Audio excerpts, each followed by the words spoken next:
broadcasting, and the Twitch channel will go live in a moment. And now it has. So, hello everyone, and welcome to Watching 100 Movies. I'm Christiana Ellis. And I'm Mike Mateen. Tonight, we have our long-awaited project, long-awaited for a variety of reasons, but both macro and micro. But tonight, we are beginning a project wherein we are going to compare and contrast the Mission Impossible movies and the James Bond franchise. Ta-da! Ta-da. If you are watching this in video, you are seeing to one side here in the center of the screen the posters that tell you that the movies we decided to compare this time, we're doing pairs of each franchise to compare. And so we are doing, of course, Mission Impossible 1 and 2. But then we are also, for James Bond, are discussing Goldfinger and On Her Majesty's Secret Service. Now, we talked a little bit about offline about the kind of structuring this whole discussion and how we want to do it. So I think that our each of these episodes, when we compare them, are going to have basically the following segments.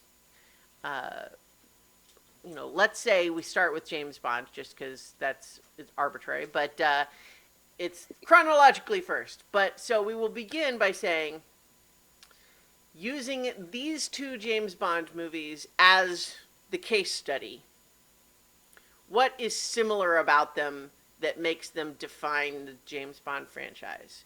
And then, what is different about them? Then we switch over to Mission Impossible. We look at Mission Impossible 1 and 2 and we say, what is similar about these two movies that helps them to define the Mission Impossible franchise? And then also what is different about them? But then we finish with, having looked at these two case studies of pairs of movies, what is similar about these two movie franchises as represented by the pairs we've discussed, and what's different about them?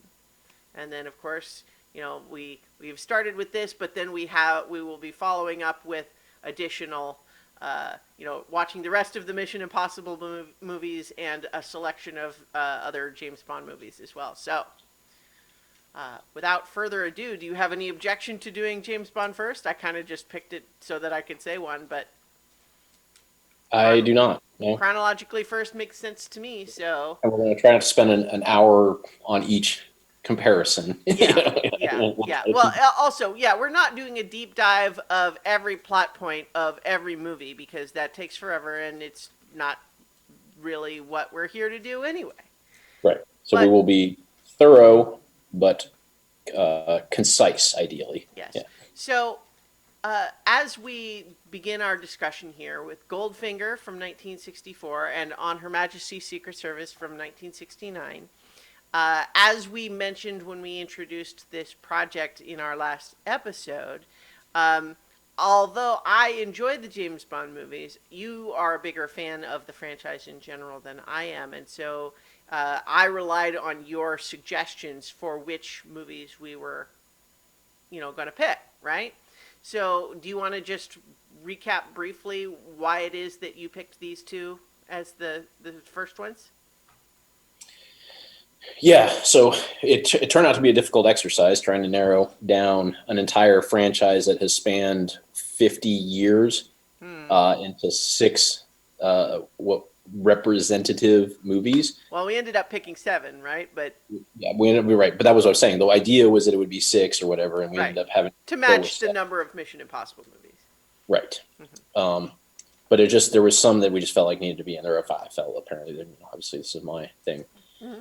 So one of the criteria was that we wanted to, try to cover as many people who had played Bond as possible. And so kind of one of the first lens was to take each Bond and pick, what is maybe the most representative of theirs. And I felt like for Sean Connery, in his first round. You know that Mm-hmm. this what Goldfinger is probably the most iconic. It has one of the best villains. It has one. You know, it's and we'll get into this as it sets this. So without getting too much in how it sets the stage for Bonds in the future, it has a sort of an epic plot by the villain. You know, it's Mm-hmm. got this huge, but it's not. It's still grounded in reality a little bit, which is one Yeah. of the stylistic things that kind of changes later. You Mm-hmm. know, Well, we'll talk more about that for sure. I'm excited to talk about that plot point, but yeah. well, I'm just saying this is in comparison to some of the future ones where Mm-hmm. it gets even ridiculous and the bad guys' Yeah. layers become these ridiculous the things that this sets the stage for the things that Austin Powers ends up spoofing. Right. Because they took the villains, the style of the villain, capturing and over complicated death scenes. Like Mm-hmm. that's all in this, but it feels more natural in this movie than maybe it does a little bit later in them. And this will also be a preview to some of how I will discuss the Mission Impossible carryover as well Mm-hmm. with the stylistic changes. Yeah. So anyway, that's why Sean Connery Goldfinger is picked for all those reasons, which we'll get into in more depth. But Mm-hmm. that's kind of give you the preview. And then when you look at George Lazenby's Bond movies, this is the one. Yeah. So yeah, If you want to get the George Lazenby Bond, this is the one to watch. this is the one to watch. However, this one though there is more to it than that. Mm-hmm. This is actually again as we talk about stylistic.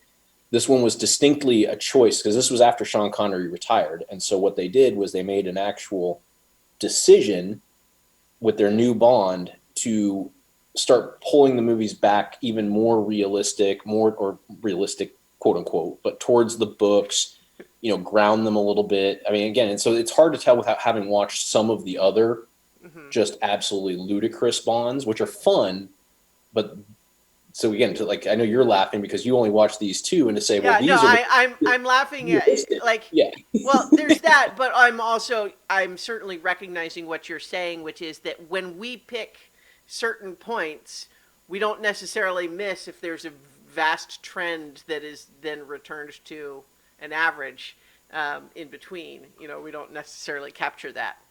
right. Which was hard in the picking, but I felt like this was an important one Mm-hmm. because they made that decision. It didn't do well financially, so they went and got a new Bond and went even more over the top.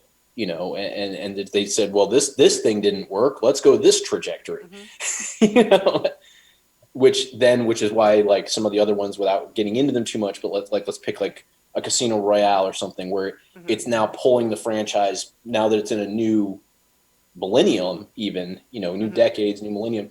It's pulling it back into that reality and saying, okay, can we make these movies this way? Like let's ground them a little bit. Let's make them more true, kind of over the top spy movies as opposed to just this ludicrous set piece crazy villain thing. Mm-hmm.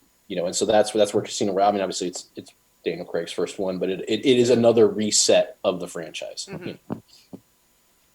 All right. So, as previously mentioned, our first segment here is not to just go through the plot of each point by point, but rather to say, what is it that is similar about these two movies in this, and in that sense, like how do these two movies define slash represent the Bond franchise in general?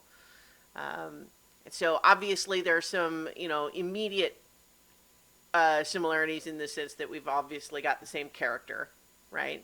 And some of the same side characters. Is Q in both of these? I don't recall.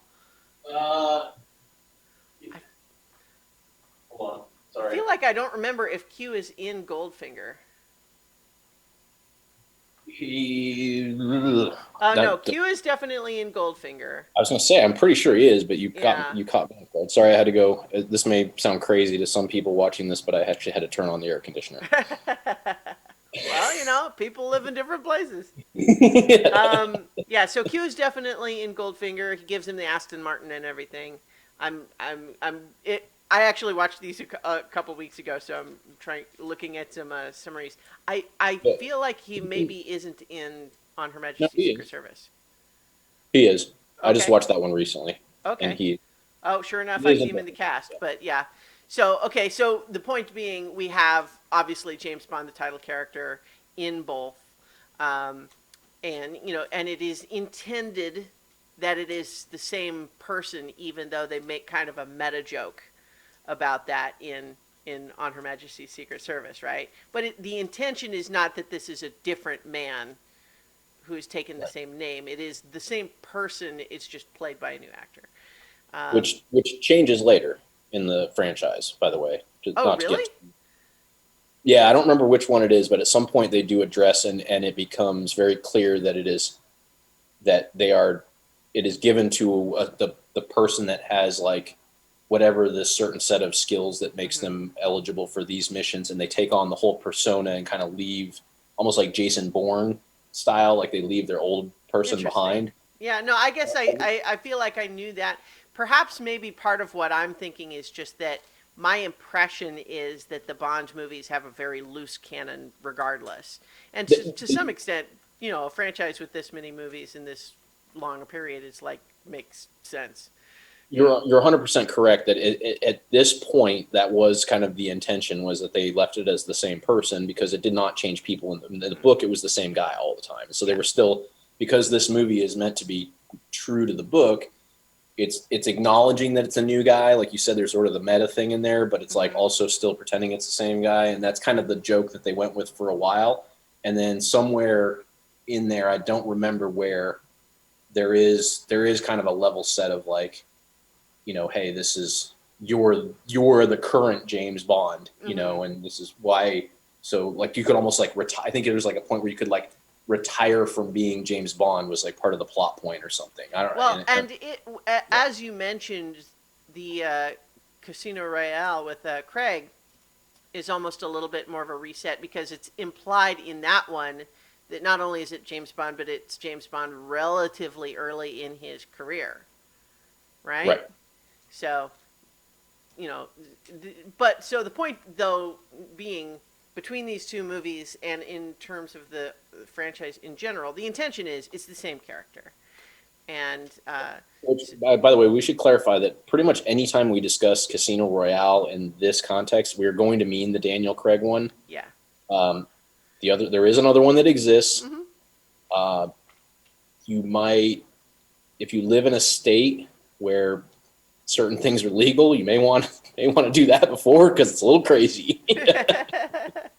It has nothing to do with the book. It has nothing to do with James Bond. Hmm. It is an absolute. It has James Bond as a character, but it is an absolutely ludicrous movie. So my understanding is that and there's another one where Connery comes back, right? And those are the two that are sort of considered non-canon, even through the loose canon of James Bond movies. Is that right?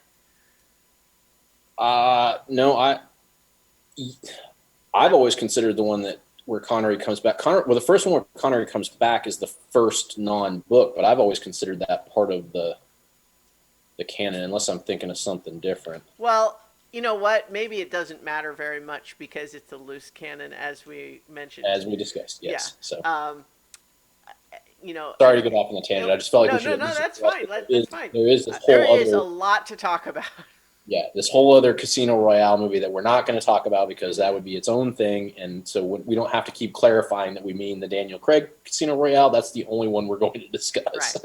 So let's talk about also, like, beyond the superficiality of the name. When we say that it's the same character, like, what does that mean? Like, how can we say, like, you know what is similar about James Bond as played in each of these movies that makes him the same character beyond the name, right?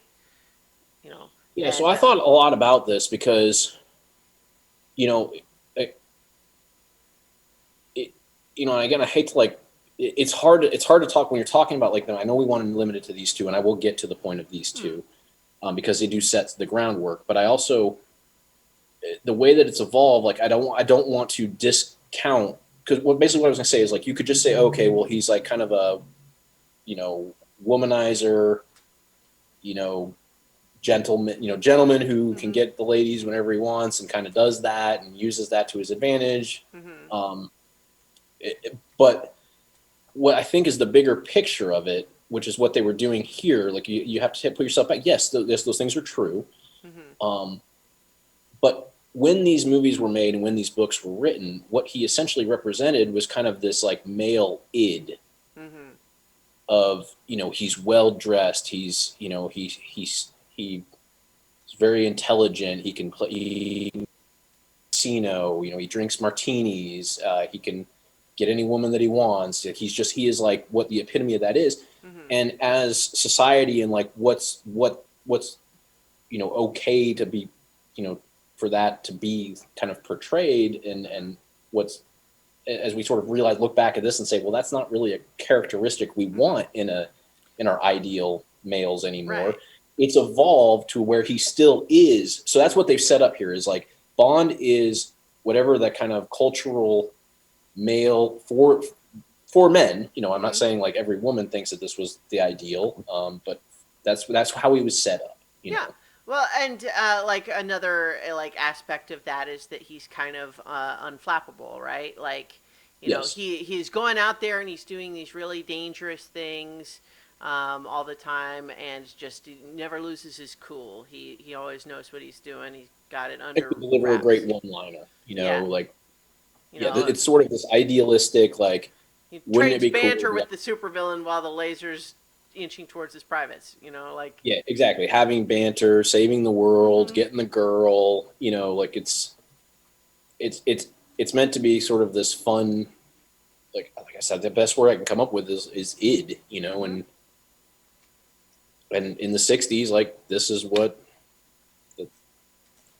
they wanted. Yeah. What people wanted. So So we also have sort of a globe-trotting story for both.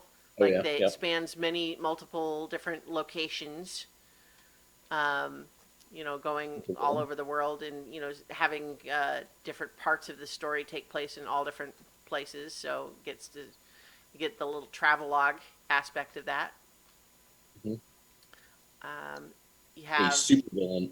supervillain, yeah. So you have an opponent who is larger than life in some respect, and has a master plan that needs to be thwarted, right? And that generally includes not just taking down that person specifically, but they have either some organization or subordinates that need to be dealt with first, right, before the true threat can be toppled. Um, and usually those plans, like figuring out what the plan is beyond just stopping it, like how to stop it, is also part of the plot, right? It's not just a matter of so and so is going to do a thing, you need to stop him. It's like finding out what even is the plan before you can stop it, right? Yeah. Have to go undercover and figure out what's going on and the mystery of it and everything. Um, there's the Bond girl concept, although we'll Yep. probably talk about that a little bit more in the differences section, just because you know on Her Majesty's Secret Service subverts that idea a little bit. Maybe not just even a little bit, but we'll come back to that. But the idea that Bond, as you mentioned, is this kind of womanizer who gets any girl he wants, and frequently more than one.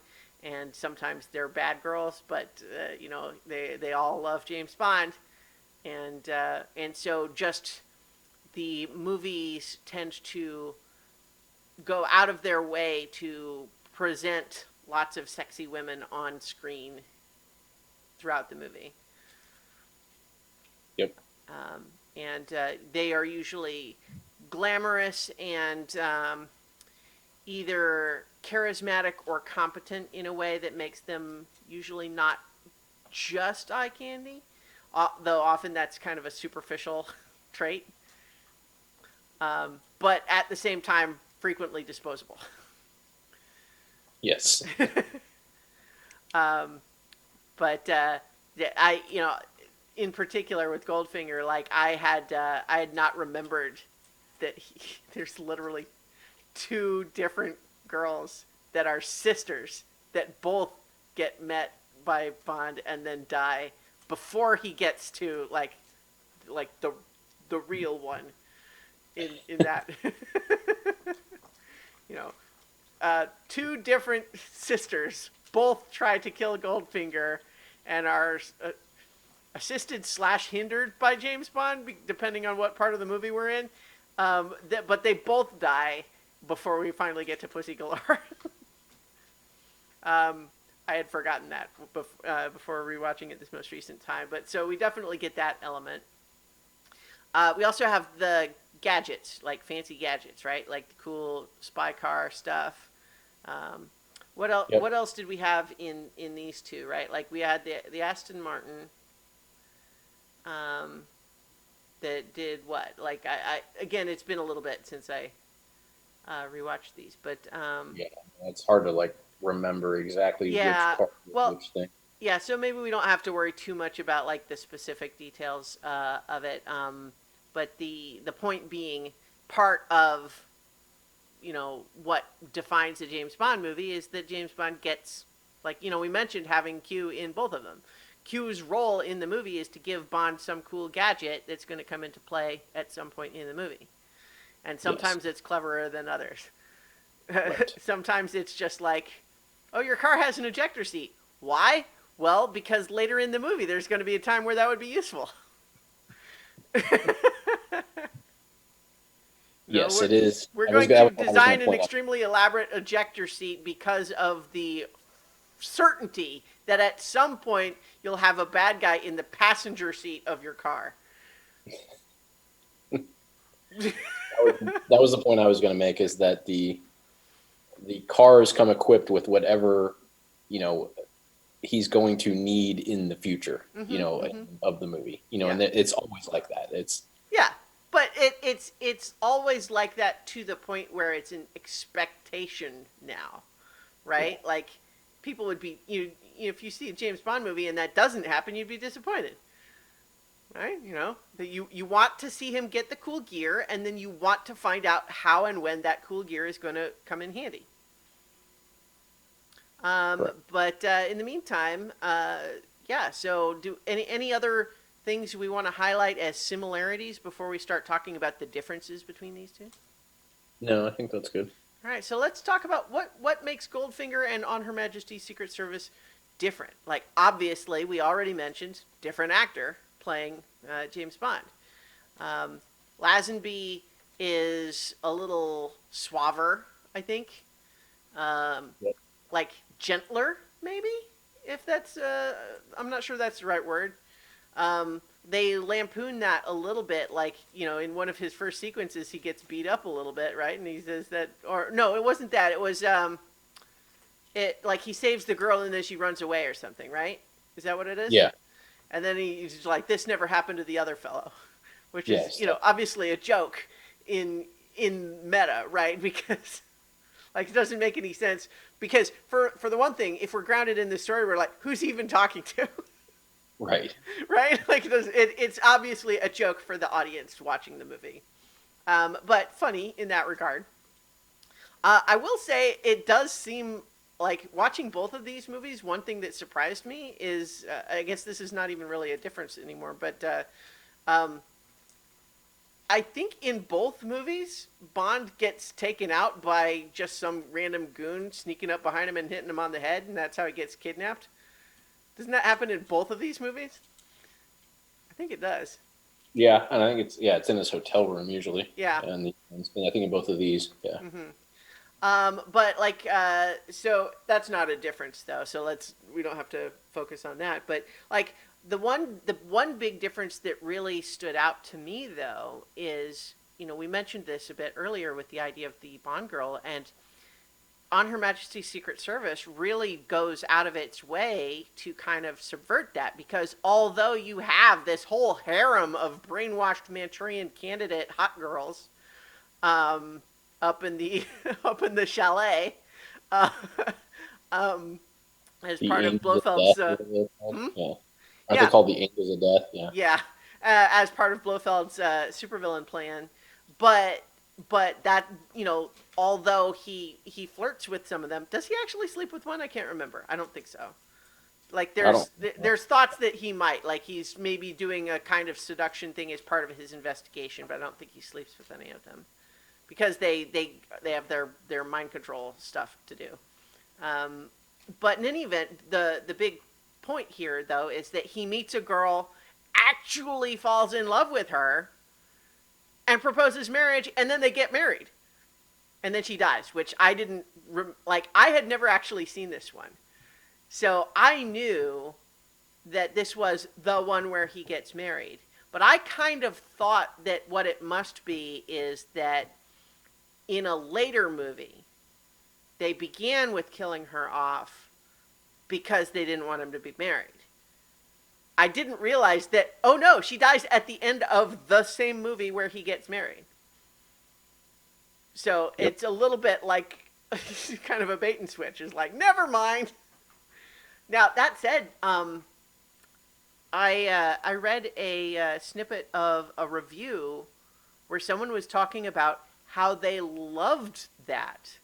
Not so much like I'm happy she's dead, but like defending it as a storytelling decision, which is essentially to say that almost despite himself and the world of espionage and all the spy movie tropes that Bond lives in, he found an actual genuine relationship with her and a real love, but unfortunately the rest of the world wouldn't let him have that. I think that's a fair assessment of this. Yeah. Mm-hmm. I thought that was kind of a neat way to look at it, and I'll confess that like I bought the chemistry between them. Mhm. I mean, it helps that it's Diana Rigg, right? That Yeah, it is. Well, and yeah, and there's a whole sequence to it in that like they meet at the beginning. mm-hmm.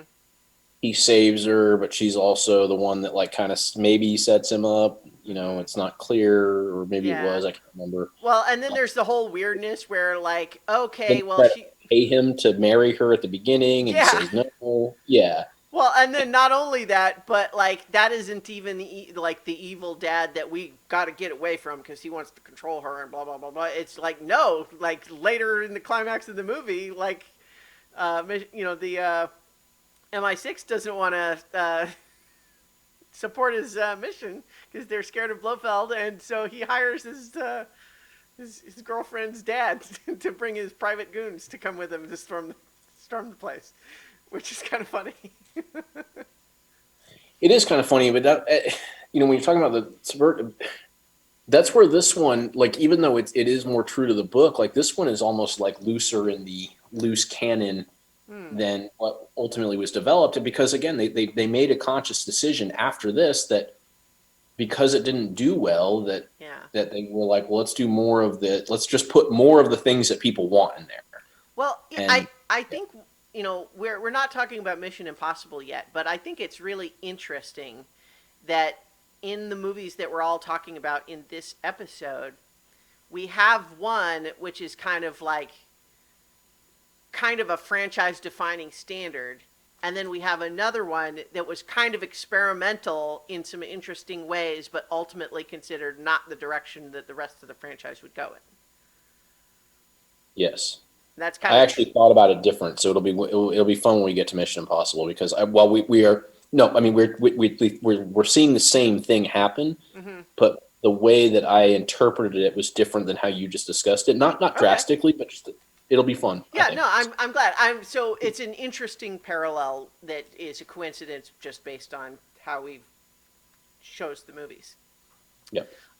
But yeah, so we also have although it wouldn't necessarily be something contained solely within this movie, because we have Auric Goldfinger as the supervillain in the first in Goldfinger, and then Ernst Blofeld in the in On Her Majesty's Secret Service, but Blofeld was and continued to be like an ongoing adversary, right? Not just a one-off, right? Correct. In particular, not only does he not die at the end of this one, but he finishes the movie by killing James Bond's wife. So it's like it's not only is he still out there, but now it's personal, Yes. right? And so establishing beyond a individual movie continuity, right? it has things happen that make this movie not just be another episode of the week, Yes. right? It's inherently designed to be less self-contained, even though in some respects it is self-contained. But I think part of that is just because after it didn't do as well as they hoped, they kind of boxed it in instead of continuing that trend. Right. What else do you think is different between these two? We only have the unusual henchman in one of them, right? Unless you count the Angels of Death, which I don't really. I mean, I think this was sort of the series defining unusual henchman. I was just Oh, going to Odd say, Job, you mean? yeah, Odd Yeah. Job is the. If we didn't get to it in the course of the normal discussion of the movie, I was going to say before we close that we just need to talk about Odd Job because Mm-hmm. he is one of my favorite characters. Mm-hmm. Um, Yeah. just everything about him, like the that just the way that he's introduced, the fact that he doesn't talk, his sort of what do you call it, whatever his technique or whatever is that he's got like a saw blade hat. Well, here's a question for you.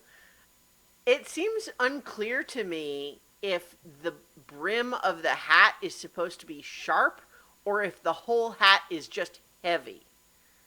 Because the statue, it looks like the head gets sliced off, but you could imagine that just happening if it's just knocked off and it's a statue, right?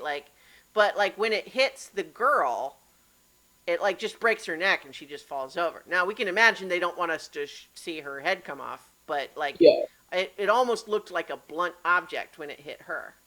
Yeah, no, you're right. That's why I shouldn't have called it the saw blade hat, just because that's what it feels like it. But you're right. Yeah, it's But intended to be a blunt object, and the way that we are shown why it can do the damage that it is actually via the golf ball scene, where he shows where when Bond points out that they cheated at golf, mm-hmm. Odd Job takes the golf ball and crushes a golf ball, which is not a thing you can do. Yeah, yeah. Oh, and I guess to counteract my own just example about the hat is that later it sticks in the metal bars, which would Yes, but I suggest think it that's does still have a intended. sharpened edge. No, I don't think it's intended to have a sharp edge. I think it's showing the point is that because it's a narrow piece of metal and heavy, but Yeah. he is so Oh, superhumanly so like strong. it hit one and bent it back, and then it's caught between the two on the side or something. It travels with such force that it does almost shear them because of how fast he's throwing it. Basically, Yeah. is I Okay. think the concept. In Again, any it's not. case, it's very cool. However, it works because Yeah, how however it it works works. is nonsense, but Yeah, it's he's cool super on strong and screen. he's got this hat that he can kill people and things with. Yeah, Yeah. Now, I think we can acknowledge this movie was made in the 60s and also acknowledge that probably today you would not want to have a generically oriental character oriental. I feel like I maybe shouldn't have even said it like that, but an Asian character who can't speak and there's a little bit of weirdness there, right? Um, and so, I don't think we have to hate this movie for that reason, but I think they would probably not make it the same quite today.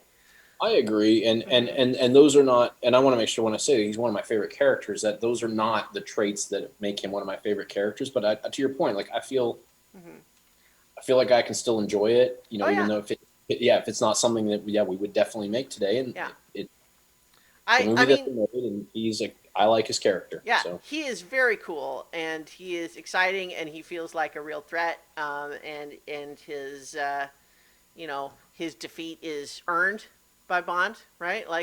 Bond spends quite a while getting the crap beaten out of him until he figures out what to do before electrocuting him, right? It's but it's established as oh no, it's not just that Bond is awesome and he can take out this tough guy. It's no, this guy's too tough for Bond. He needs to be outsmarted. But Bond is cool enough to be able to do that, too. Yeah. So we only have the unusual, colorful henchman in Goldfinger. On Her Majesty's Secret Service doesn't really have that. For that matter, Blofeld is kind of a weird character on Her Majesty's Secret Service, but not in the way that Goldfinger is weird, right? Like, he's almost like, he almost doesn't really have a whole lot of personality to him, even played by charismatic Telly Savalas. I Yeah. think there's just not a whole lot of personality on the page, in the script at least. No, because he's meant to be like Bond's Moriarty, basically. Yeah. So, but what they basically did was created somebody who's, as smart and capable as Bond, but yet doesn't have any of the things that make Bond great. Like Mm-hmm.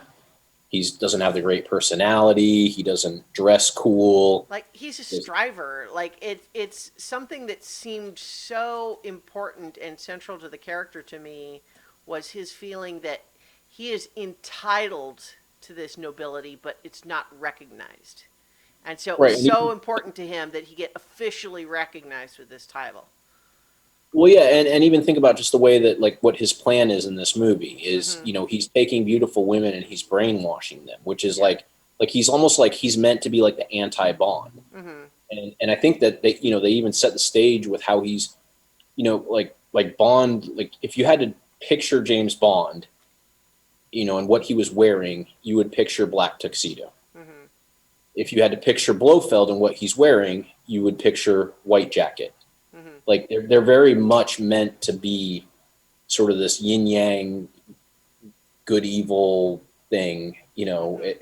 and so that's why his personality is more blank, because Bond's is meant to be is more dynamic. He's meant to be completely different. Bond can get women, Mm-hmm. Blofeld has to brainwash women. You Yeah. know, And I mean, when we talk about like the differences in their supervillain plans, you mentioned this a little bit early on. Like, Blofeld here is way more cartoonish, because it's like brainwashing sexy assassin ladies to subliminally be controlled to going places where they can disperse a biological weapon, but he doesn't actually want to do it. He just wants people to know that he could do it so that he can get ransom for like money and respect, which is right? kind of like a lot. And frankly, worked until Bond decided to like nah and hire some mercenaries to go in and kill him. But even that didn't quite work. But like London was going to do it. They were going to pay the ransom. Yeah. Which is another trope, right? Like, is that? But in any event, but by contrast, the plan, the supervillain plan in Goldfinger is really pretty great, in the sense that like it's very much larger than life and extravagant and themed, but it's actually pretty clever once you realize that like you're spending all this time assuming he's trying to steal the gold, and you just keep going, but like, how does that make sense? It would be impossible. It's just too much gold to move. How could you get in there and move it? Like, what are you going to do? Like, it would take you weeks to get it all out. But then you realize, oh no, Dirty Bomb, he's going to just make all of that gold worthless so that his gold worth is more valuable. And that's really great, actually. I mean, it is great, and Yeah. because it takes something. It's super clever because it takes something that, like, I mean, it was a thing back in the '60s, and it even probably was still sort of a joke. And in the '80s, it's sort of gone now as we've gone off the gold standard. But Yeah. like robbing Fort Knox was like sort of a, Yeah. like, I don't know, it's a trope in and of itself. Right. Because Yeah. It's almost like, by definition, it's almost like the archetype of the impossible biggest possible score. right. Like, the thing that would be the biggest score ever if you could do it, but of course you can't because it's too tough. Yes. And so that's kind of Fort Knox. Like, it's almost a figure of speech, although probably not as much anymore. It was for a long time. But yeah, but by contrast, I think what's funny in that movie is that Bond's plan to foil it is by far the more cartoonish of the two pieces of that, right? We're going to persuade everybody in a small town to pretend to die from nerve gas without the bad guy finding out so that he'll think his plan worked. Which is pretty ridiculous. I actually had forgotten that element of it. So when I was watching, and I'm watching, we're watching hundreds of people falling over, apparently dying from this nerve gas as the planes fly over, and I'm going like, wow, I didn't remember that it went this hard. He's just killing hundreds of innocent people here, thousands maybe, everyone within a certain radius of this place. And then I was like, oh no, okay, actually, because he seduced Pussy Galore into a face turn.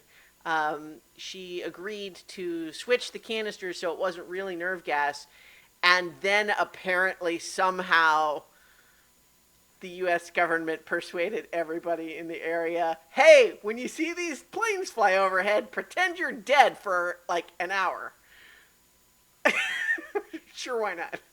It's kind of, I mean, like, it makes no sense when you think about it, and yet in the moment in the movie, it's great, right? Yeah, it's fun. Yeah, because you think everybody's dead, and that's scary. And then by the time it's a reveal that must, like, it's only when you think about it later that you realize that, wait a minute, did they really just tell everybody to pretend to fall over? But like in the movie, when the reveal happens, like it's not wasting any time on that. You're moving on, and it's like, so you don't even really think about it till later. It's almost classic, refrigerator logic, right? Yes. I only have one last different that Okay, sure. you wanted to had more. No, go ahead.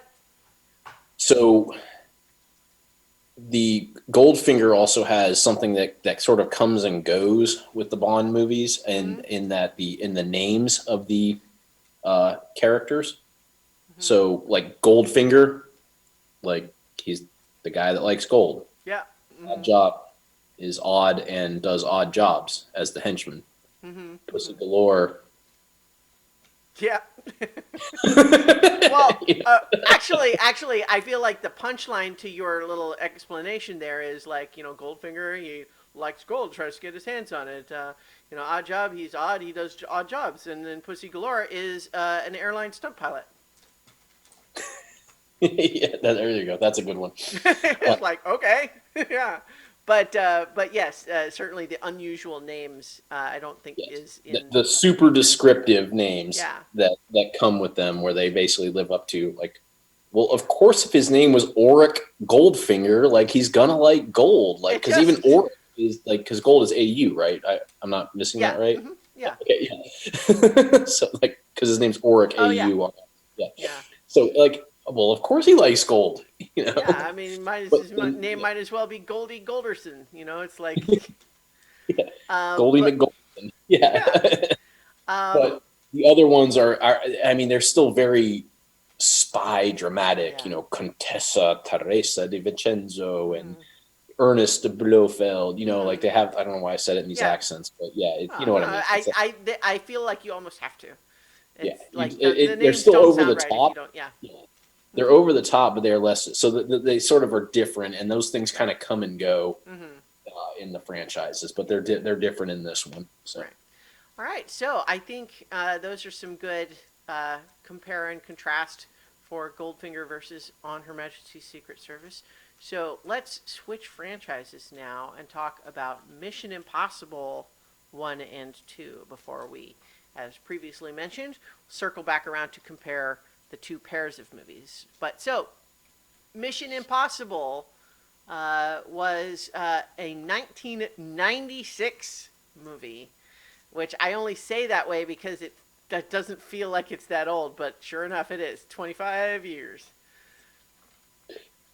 Yeah. And then, of course, Mission Impossible 2 came out 4 years later in 2000. So let's talk about what makes these two movies similar.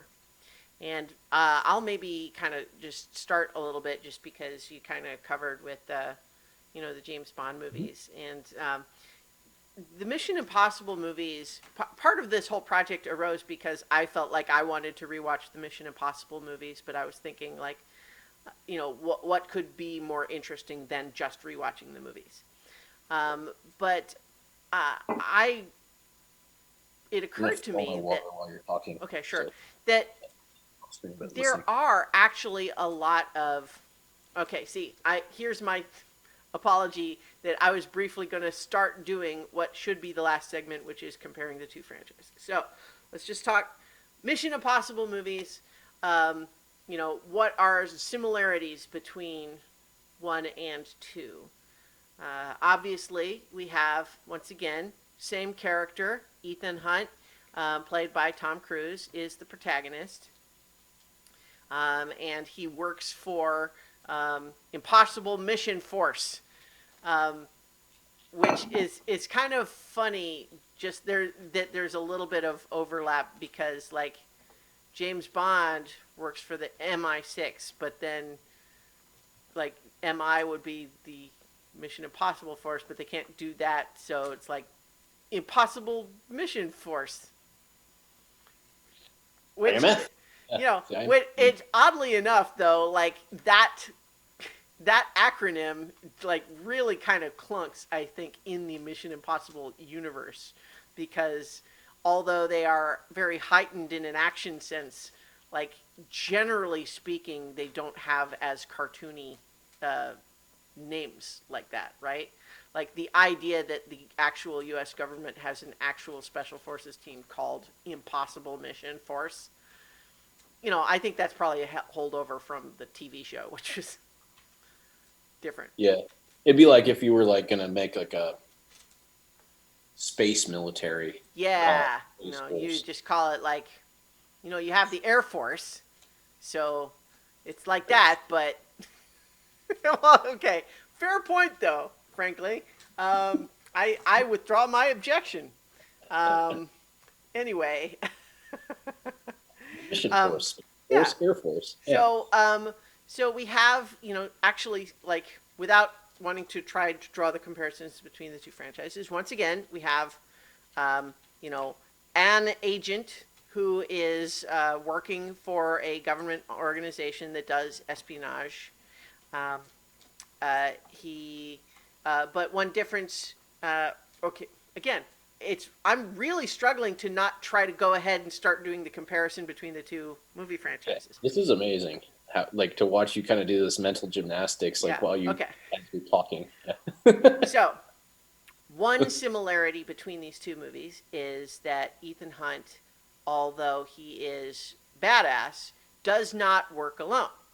He surrounds himself with a team, Yes. and the team is critical to his success. Like that, that he is the star of the show for sure.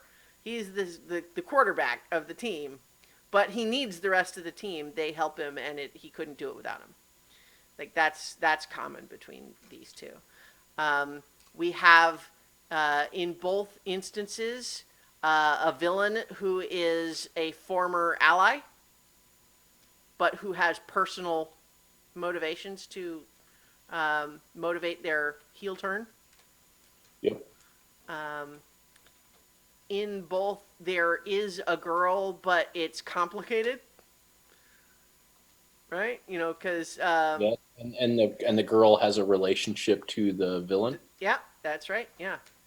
Um, there is fancy technological gear, but in particular, there are sort of some common ones that, again, this is holdover from the TV show but the masks, right?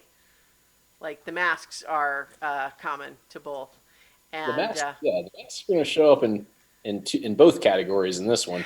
yeah, yeah. Well, and like So they yeah. are a similarity. Yeah. Yeah, so but like that is a commonality between them. That is one of the tools in Ethan Hunt's toolkit. Is they've got these extremely lifelike masks that are capable of fooling someone who knows that person even very well, right? Yes.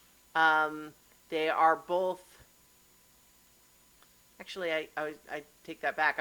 What I was about to say is that they're both movies where Ethan Hunt goes rogue, but I think technically in two he doesn't.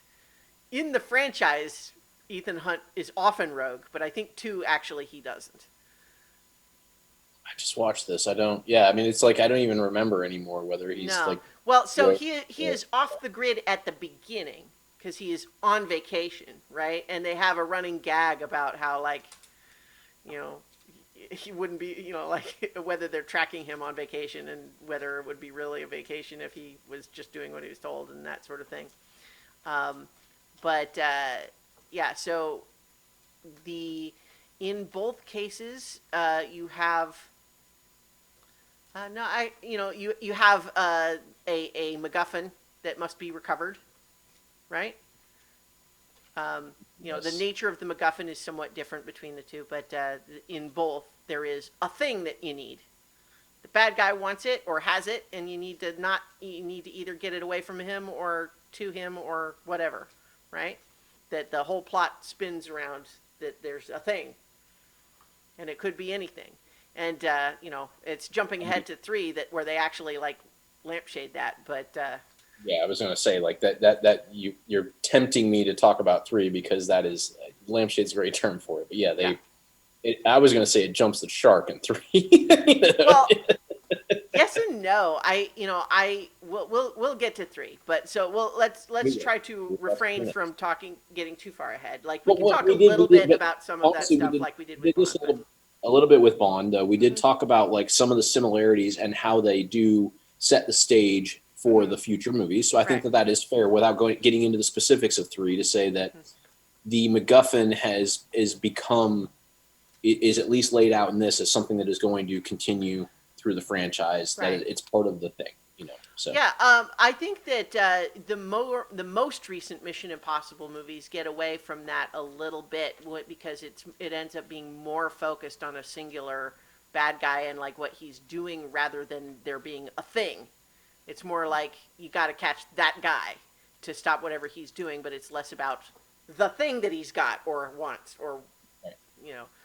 Um, Which will play into what this is another preview for what we discussed earlier, where mhm, you and I saw the same things in one versus when we look at the differences yeah. and how we looked at them a little bit different. Like the later movies kind of play into like my thought process. So hmm yeah, another little So preview. so we also have And by the way, the only reason I say that this is a preview is so that I can remind myself to not launch into talking about it now yeah. because Well, like it's yeah. trying to We actually do. discussed this before we started the stream about having this need for this structure, and the challenge will be trying to stay within the boundaries of our segment and not Yeah. just. So yes, this is the struggle, but we're trying. Well, and I So made a conscious decision to say whenever I started to drift into that, to mhm, say, and this is a preview for what we'll yeah, be discussing later, and then shut up. right. So let's talk a little bit about like Ethan Hunt as a character, right? Because we again, like with Bond, we said it's the same character, but what does that mean? Who is Ethan Hunt? Like what are his traits? Like what makes Ethan Hunt a character, right? I mean, I would say he's a true believer in like the mission, right?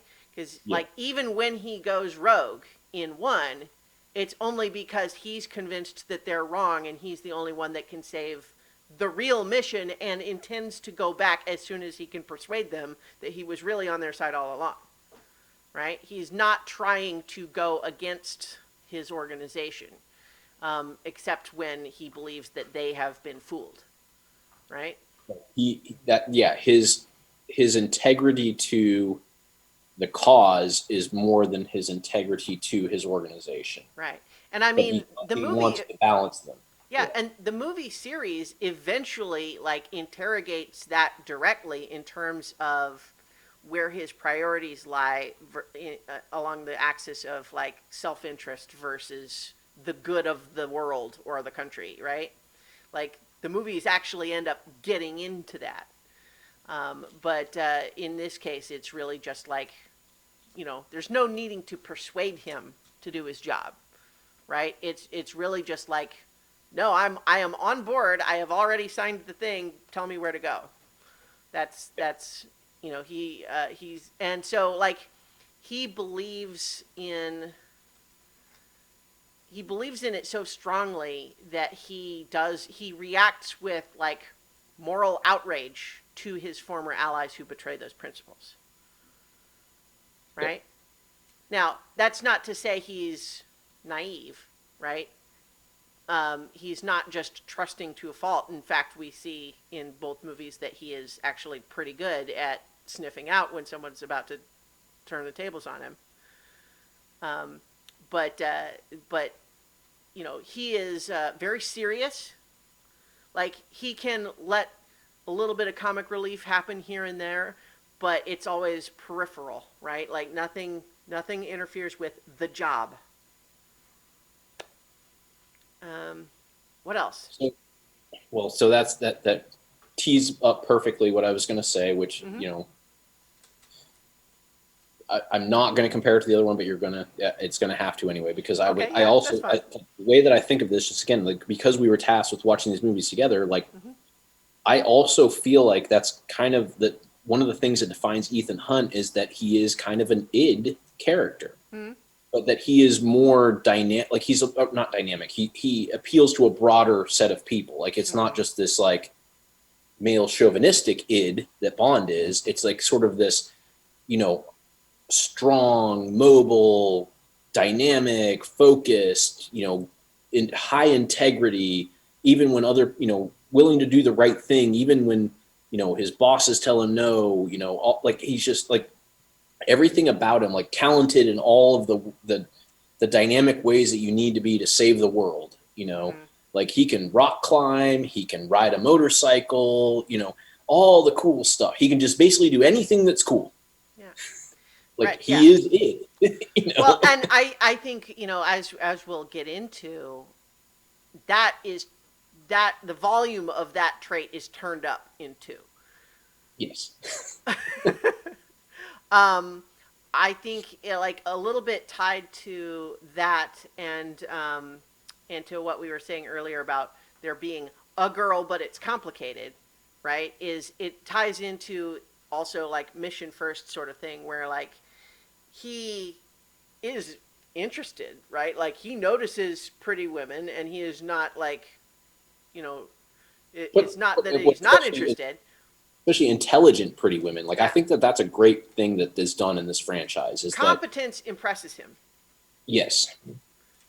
He is willing to be impressed by other people, including women, and I think uh, and so in particular, like what we see in two, for example, is that like there was no intended like seduction, like he's there to recruit her, and so he's been told that she's good, but he's part of what he's supposed to be doing is not just like just go get her because we know we want her. It's more like see if she's the person we need, right? So there's an aspect of like he's kind of testing her, Right. but then she's so good that he can't help but be like, hey, this is okay. No, this is good. Not only do I want to recruit you, but maybe if there's some downtime, like, um, but then of course that's before we get into the notorious plot, which I say not because the plot is notorious, but because the plot is the movie Notorious by Alfred Hitchcock. But in any event, so I guess what other similarities are there before we want to move on? Like we again have the well, actually, that's a difference. I was starting to want to say something that I think is common to the Mission Impossible franchise, but is actually not true in two. So I'll cover that in a moment when we talk about differences. No, I think we cover the main things. Like Yeah. Ethan is obviously a through fair, Mm-hmm. and the team thing I Yeah. think is just it's so and which we discussed like recruiting the team, all that Yeah. kind of stuff. Having the team and dealing with the team, needing the team, and the sort of family aspect of the team and how that, like the complexity, the wrinkles of that is definitely core to the Oh, movies. the massive, the complicated break in. Yes. Yeah. Yeah. That was like I knew there was one other thing we needed Yeah. that was Yeah. No, similar I and mean, good also good call. franchise. I bet we would have thought of that as we started to discuss it more. But yeah, that's absolutely well. And in particular, I mean, I think that sort of became a necessity just because of how iconic the break-in in the first movie is, right? Right. It's not it's Langley, Fort Knox. We'll get to it. Yeah. Yeah. Yeah. Yeah. So in any event, yeah. So let's talk about what's different between one and two. So the thing that I was just about to start to say as a similarity, but is not actually, is globe-trotting adventure. Because one of two's possible failings, I think, is that it's really all in Australia. Yeah. Well, not that Australia is bad. Like, there's certainly a lot of cool stuff, and I think there's isn't the skyscraper they go to is in another country maybe, but like all you see is that set, right? Like that skyscraper. You don't really explore any other part of the city or anything. Right. Um, so like it's not as many diverse locations in it. Um, One difference, perhaps, that maybe to touch on what you might have been about to say earlier, which is to say that one difference is that you don't get tired of the tech in one. Right. um, The masks are sort of they're like a hat tip yeah. to the like, hey, this is a thing. Like Mm-hmm. we knew this is part of the movie. Like we're gonna try to make it as reasonable as possible. Like we have Yeah. this microphone with their computer generated. Like Mm-hmm. there's sort of like this. Yeah, we know this is silly, but we're gonna like it's part of the deal. So Right. like let's include it. Let's Mm-hmm. give it the little like, and Right. then in two, it's just becomes a thing that is so complicated that Yeah. honestly, I only watched it a week ago and I could not even describe to you right now what happens in the final scenes. Like Yeah. I don't even So remember. I can explain because I was thinking about it. So as in the first It's like one, a three-card Monty, basically, is the best way I can think about it. But yeah, with there's like, an aspect of that. So I think the problem is that I think in Mission Impossible 2, there's not any single use of the mask that I think is bad. They just keep going back to the well too many times, and we get tired of it. Um, but final scene where it's like where yeah, it's just boom, boom, boom, boom, boom, boom. yeah, That's too much, way too much. Yeah, well, in any event, so like in the first one, we have the set piece, like the cold open, where they're tricking the guy, and Cruz is in the mask of the Soviet guy, and they're trying to like trick a guy into giving them some intel, and so he's in the mask at the beginning, and that's our cold open, right? And so we establish, oh, hey, like in the TV show, he's in a mask. These masks are real in this world, right? But then we don't really see the masks again until the end, when we get the reveal of it's not actually John Voight, it's Cruz in the mask, and that's how he tricks Claire into like revealing that she was in on it. Um, which is great because it and doesn't even then, overstay its like, welcome and even then, it's done in a scene where he's seated in a dark train car and doesn't say anything. and doesn't say anything. Like they recognize like Mm-hmm. how kind of goofy this was, but like Yeah. also like leaned into it just Mm-hmm. enough to like bring it here. Right. But then like the next in two, Mm-hmm. yeah, they're It's doing all over complete the place. action So, scenes. like, the first In, use is that we actually have a surprise reveal because we see Tom Cruise. We assume it's Ethan Hunt, only for the reveal to be it's actually another guy, not Ethan Hunt, who disguised himself as Ethan Hunt because the contact is expecting Ethan Hunt. Now, right. it's a little bit surprising actually because the reveal is kind of two layers too complicated because the plot is not that the bad guy disguised himself as Ethan Hunt in order to break in this whole thing. The plot is that the Impossible Mission Force needed Ethan Hunt for a mission, but he was on vacation. So they hired one of their other agents and told him to disguise himself as Ethan Hunt, only for him to betray them on the mission.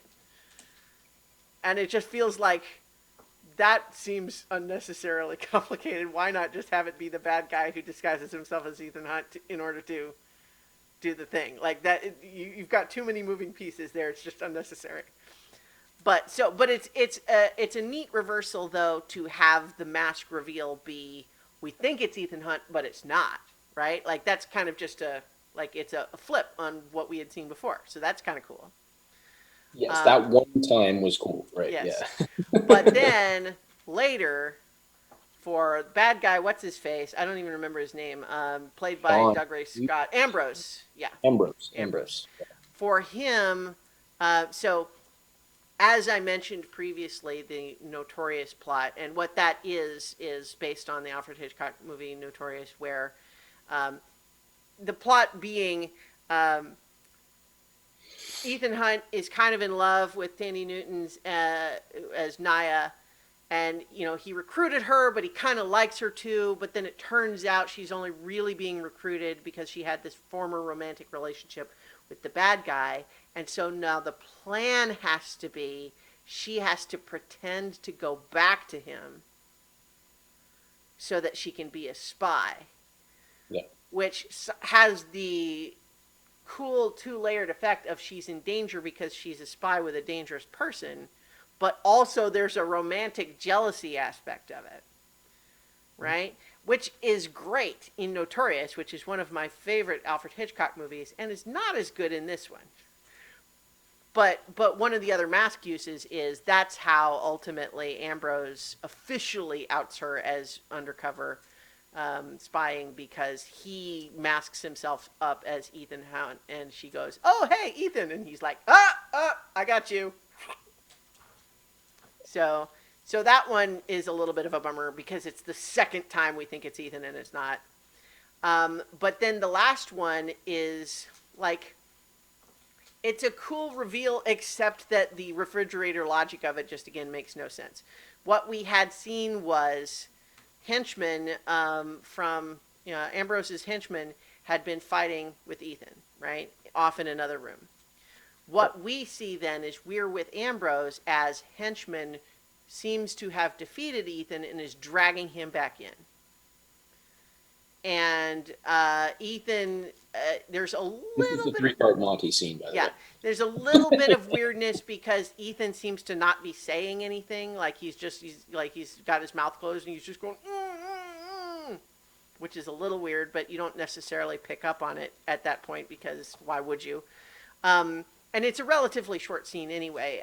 But at this point, Ambrose kills Ethan, only to realize that what was really happening is that was his henchman with the Ethan Hunt mask on and duct tape on his real mouth underneath, which is why he wasn't saying anything. Which I think that's actually kind of a neat detail. I like that a little bit. But he recognizes that because he had earlier in the movie said, "Hey, henchman, you made me mad, so now I'm going to cut off the tip of your finger so I can recognize your finger bandage later." I mean, like, doesn't say that's why, but that's certainly plot reason why. But yeah, so it turns out that the henchman was actually wearing the Tom Cruise, the Ethan Hunt mask, while real Ethan Hunt was wearing the henchman mask, which he had for reasons, why he had a mask of himself for reasons, and that after a big fight between the two of them, he was able to apply both masks in this third setting and then show up, and they have the little, I guess the henchman in the Ethan Hunt mask didn't works. Yeah. So in any event, that's how, they get away. But again, it's I think there's some interesting stuff there, but it's just, at that point, it just, it has lost any pretense of being grounded in any kind of reality. It just, it's a cartoon at that point. Yes. And I think for me, I respect that you think it has interesting stuff. I personally don't agree. I don't like any of this part. Okay. I mean, that's fair. this is kind of a funny anecdote. Maybe I thought it Mm-hmm. was funny. Um, so I was watching this movie last week, and I had a friend of mine was in town visiting, Mm-hmm. and we were watching it together. And it was like not late at night, but it was like the last thing we were doing on the evening. And he started to fall asleep at the beginning, and then like I actually fell asleep at the end of the movie. And so I got up in the morning and I watched the end of the movie again so that I would Mm-hmm. be prepared for our discussion, which is why it's even funny. Like I specifically only watched the end of the movie and still could hardly describe exactly how all Yeah. the masks work. Like I watched only that part. Mm-hmm. But anyway, we were anyway, our wives got up and they were like, "Hey, what did you guys do last night?" And I was like, "Well, we sort of watched Mission Impossible 2, but we kind of both slept through parts of it." And he's like, "Yeah, I slept through the beginning." And he's like, "You were asleep at the end." I was like, "Yeah, what did I miss?" Jokingly. And he goes, "A bunch of mask shenanigans that I don't really even Yeah. remember what happened." Like, so I think even he and Mission Impossible. And the funny thing is, so he had told me at the beginning when we watched it that Mission Impossible 2 was his favorite. And now so I that said, that's weird. I feel like that's "Well, a he strange. has a redeeming Okay. arc in this, Okay. in that he was like, yeah, a bunch of masks shenanigans. Like, I don't really know what happened." He goes, "And honestly, I think the only reason this movie was my favorite is because like he's a little bit younger than us. He's like, because I was a teenager and it seemed really cool. That movie wasn't that good." Just Yeah. like, yeah, I see that it wasn't. I think that in some respects, like when I describe two in this context, part of what's happening is that it was the only one of the franchise that I had not rewatched before now. So I hadn't seen it since the theater. What I had thought about it in the years since was the beginning up through the part where he's recruiting Tandy Newton is pretty good.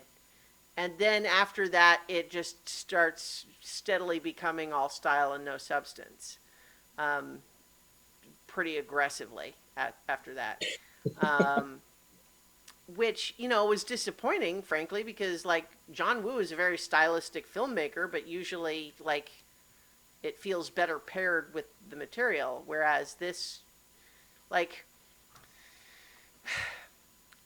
what is it about two that it makes it so different from one? Is it just that like the action stuff and the cartoonier elements are just all turned up, like not even to 11 but like to 16? I mean, is I that the feel like problem? yes. I feel like yes. I feel like that is the main problem. I feel like kind of giving it a little bit of like nicer analysis. Like Mm-hmm. Tom Cruise delivers equally as good of a character, Mm-hmm. but you can tell like he's got the longer hair, like so it can flow in the certain Mm-hmm. scenes. Like it feels like he only has longer hair because it looks cool in slow motion. Like that's literally there's no other explanation for why like he looks different than he did in the other movie. Like Mm-hmm. it doesn't even try to tie it to like, oh well, because he's more rogue now or anything, because he's Well, actually less rogue. yeah, he is. Like, He is almost less rogue in two than almost any of the other movies in the franchise. right. And in one he's super clean cut and all that, and so it just didn't make sense. But he himself delivered a great performance. His Mm-hmm. team delivers a great Yeah. performance. The bad guy delivered. Like everybody's doing a good job. There's just something Well, like a that lot of the action is not even bad. It's the tone is off. Is all. It's like. it's all tone. The whole movie is tone. Mm-hmm. It's a shame that the big heist in the second movie is also him dropping into something from above. Like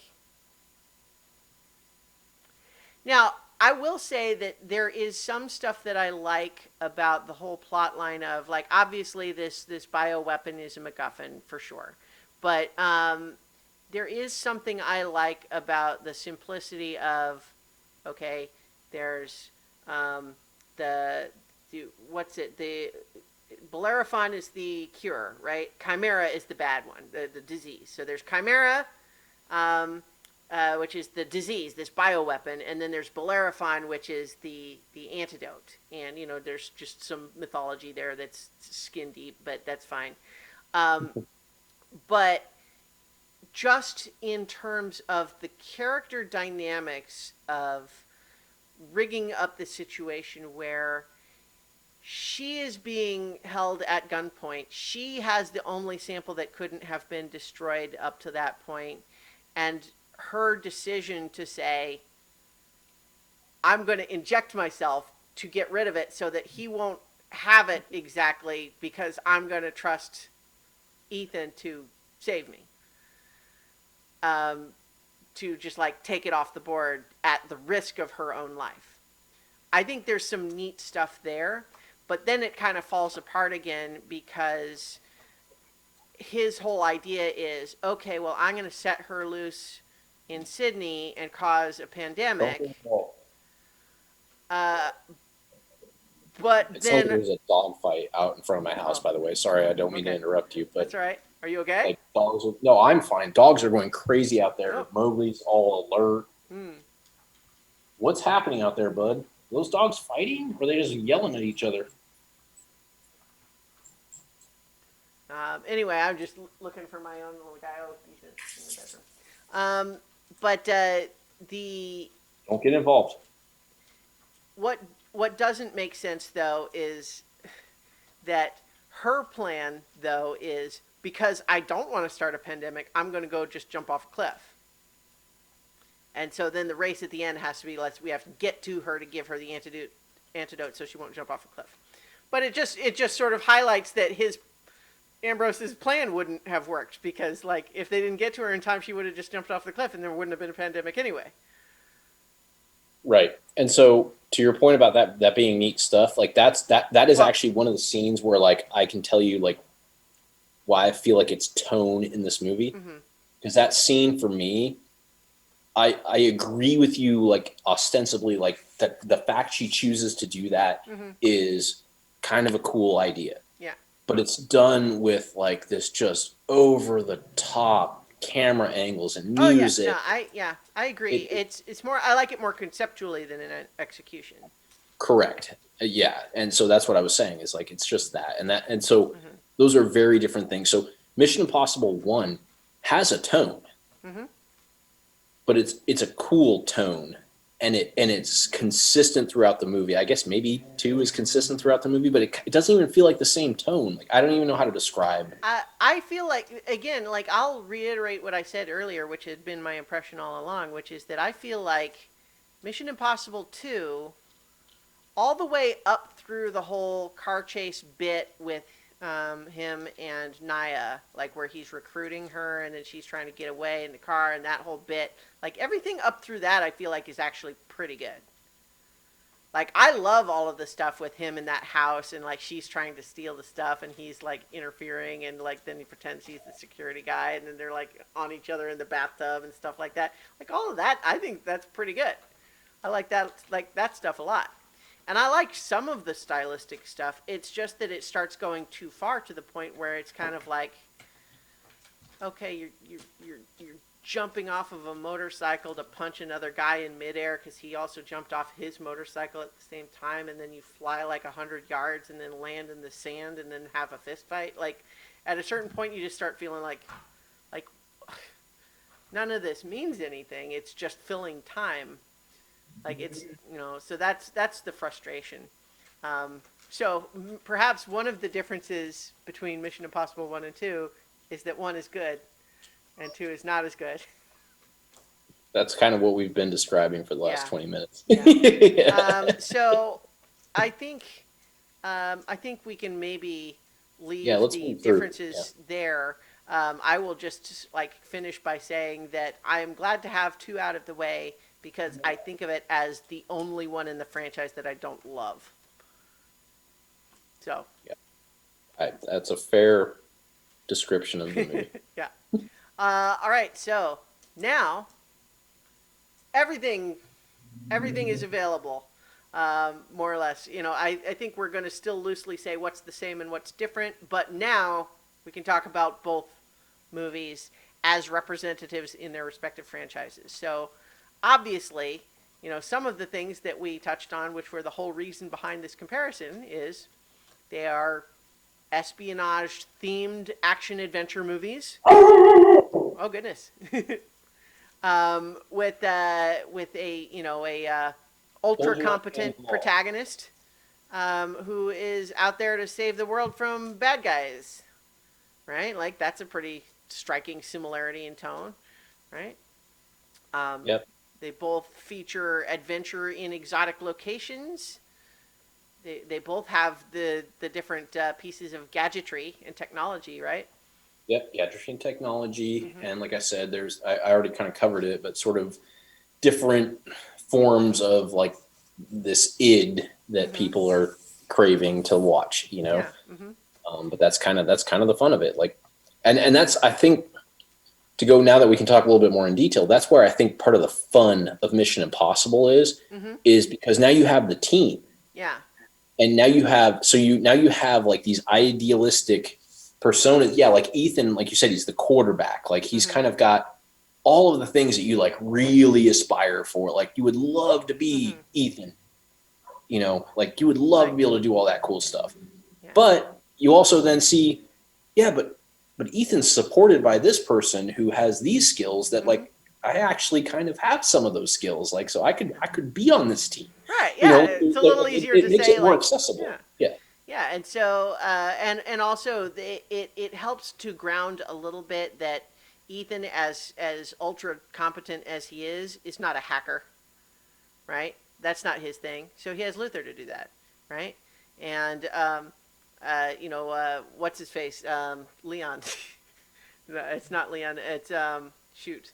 What's his name? The actual guy's name. I mean, it's Leon because he's the yeah, exactly. I mean, that's why I'm saying that. Jean Reno as Krieger. Yeah.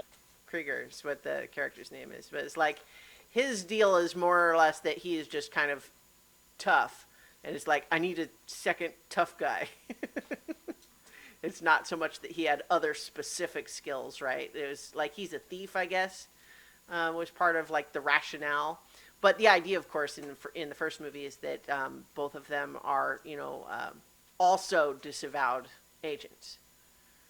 But and he's sort of like that dark side of like, well, maybe I'm like, again, to just use the same context of like the person watching, like appealing to the people.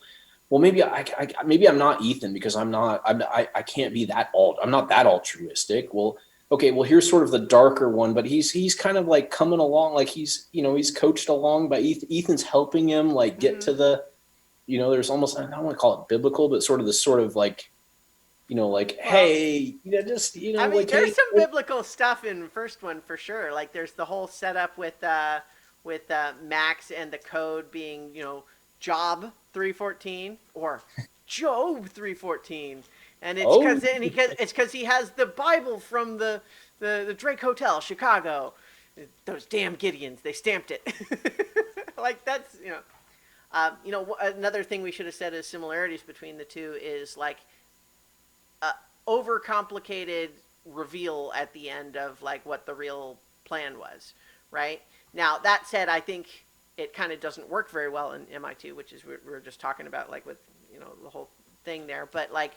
There is the sequence in one that I feel like is not actually that confusing, but a lot of people did find it confusing because technically what's happening is we're supposed to be learning something as Tom Cruise's voiceover describes something else that's not true. So I love that. Yeah, now I think it's great. I think it's really effective because essentially what he's doing is piecing together what really happened, which is what we see on screen. But he's sitting there across from John Voight, who he has now realized is a bad guy.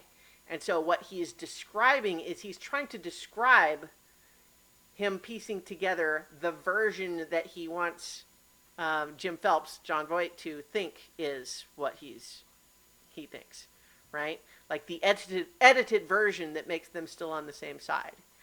But in reality, he's realizing what really happened. And in particular, there's the moment where he has the thought, wait, Claire is also in on it. No, no. It's still possible that she's not. He's not sure. Right. And the way he articulates, I mean, it's so clever. That's why I love that scene. Yeah. Oh, it's It's great.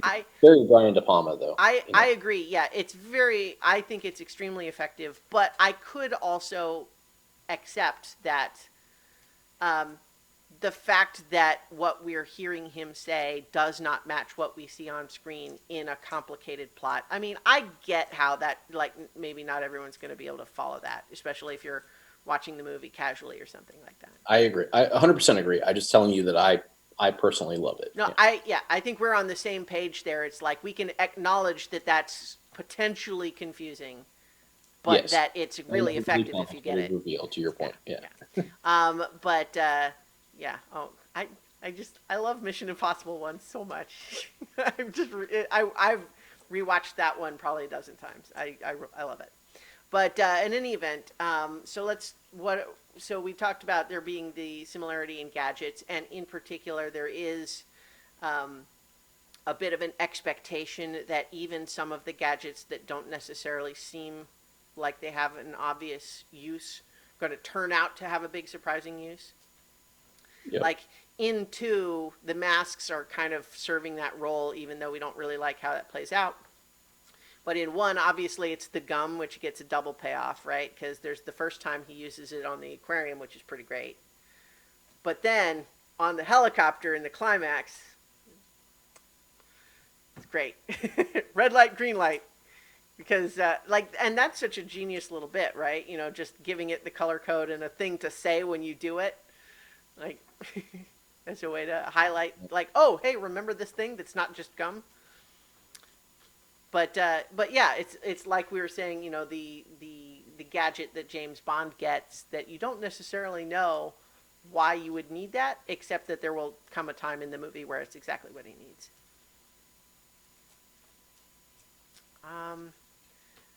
So those are kind of some of the other, like, you know, like there's a lot of sort of obvious similarities between the 2 franchises that is why we did the whole thing. But let's talk about what is different between Mission Impossible movies and go ahead. So this is the thing I kept teeing up as like where we sort of differ in Sure. kind of like how these movies relate within the whole franchise and everything like that. So I think there is actually a similarity between the franchises that I wanted to talk about in the similarity part. Yeah. In that, you know, so again, like there's some context here because like we didn't watch Dr. No, which is the first James Bond movie. But the idea is like there's a standard set, and then through this is with James Bond standard set, then sort of the movie kind of moves through and takes on this stylistic like turn as it moves through its arc, and then they tried to ground it, and that didn't work well, so they like launched it back in, and then they kind of level set it at a certain style, and then they brought it back down and they like re-level set it at a different style. Like there's so there's this kind of ebb and flow, and oh yeah, okay. Mission Impossible, that's almost like accelerated, you know, and so that's why I see MI2 as not the outlier.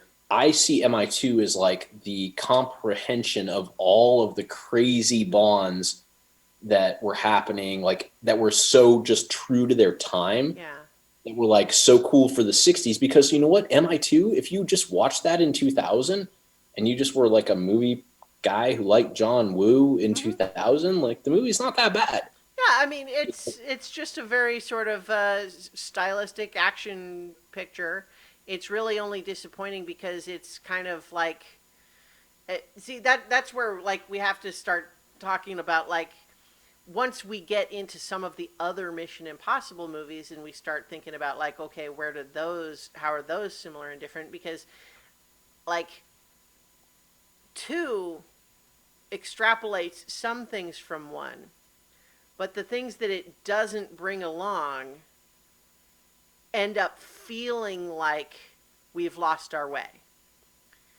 Right. And the reason 3 feels more of a kind with 1 than 2 does is because it returns to some of those things, right? So that's why I think 3 is actually more similar to On Her Majesty's Secret Service, because I feel like it's the try to level set that didn't quite work at the time. I mean, it was good and I like it still, but it didn't. That's not where they ended up going. Like it didn't quite get to where it needed to be. Mm-hmm. And then you start to come into this new, like they found a new tone that Mm-hmm. they've sort of leveled into for the last couple of movies. Yeah. And so it's almost like 50 years of James Bond, like compressed into 6 Yeah. movies. So I guess I see what you mean in the sense that what I was thinking of is both movies feel like a double course correction, meaning the movie itself represents a change, but then afterwards they changed it back.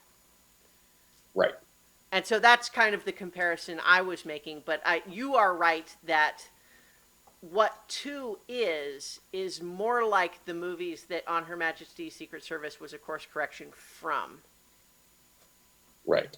And also, I mean, it's a little weird because it is some of the ones that like that rebounded from it. Like there were some of those like because there's a lot of bad Bond movies. Like let's be clear. There's a lot of really stylistic that might have been really cool in 1968 or 71 or whatever, just like MI2 might have been like on its own.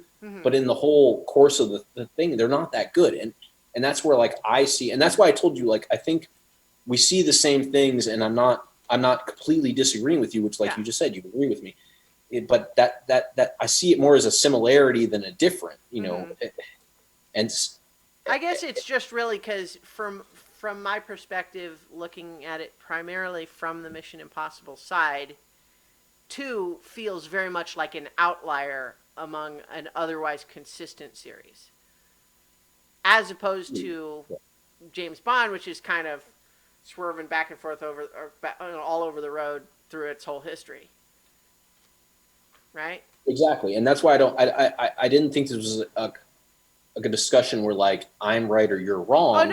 I Their think perspectives on yeah, like kind of how I saw this yeah, no, and I see yeah. the stylistic accumulation of Bond, you Yeah. know. No, I mean, I think that's exactly why this is an interesting conversation, is just because it's a reflection on, like, the respective trends for each franchise and what that means, because part of the whole idea here is what is it that actually does define each franchise, right? Like, what is it, like, given that these are both espionage themed action adventure movies with an ultra competent protagonist who has adventures to try to stop supervillains, what is it that makes James Bond movies versus Mission Impossible movies, right? Like what are the differences, right? So we talked a little bit about like the team, right? Like there's always a team for Mission Impossible and it's core. Even the female characters are my top 2. Yeah. Yeah.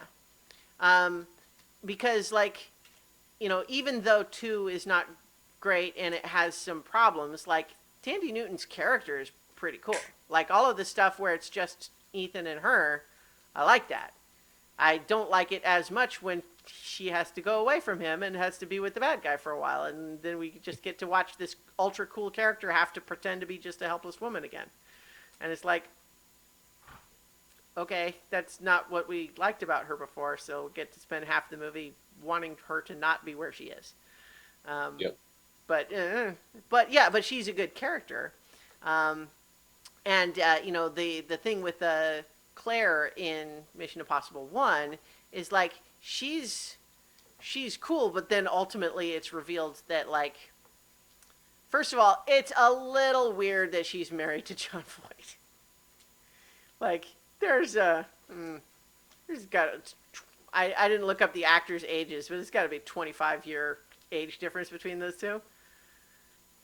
Yeah. I mean,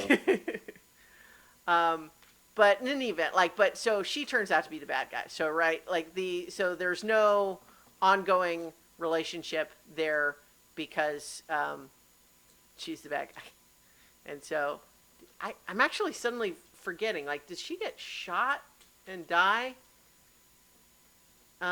Yeah. Oh, yeah. When Phelps tries to kill Ethan, she tries to stop him, and he ends up killing her instead. I was trying to remember. So not only was she a bad guy, but she's a conflicted bad guy and has to die. By the way, you were dead on. Hmm? 25-year age difference. Oh yeah. Nice. 1938, 1963, right? That's 25 years. Yeah, yeah, Yeah. pretty good. Nice. I will accept credit for that. Um, but yeah, so like, there's no like, but she's still an interesting character, right? Like, the only piece that is a little bit wobbly is just like that we believe that she loves John Voight so much that she would betray her country for him.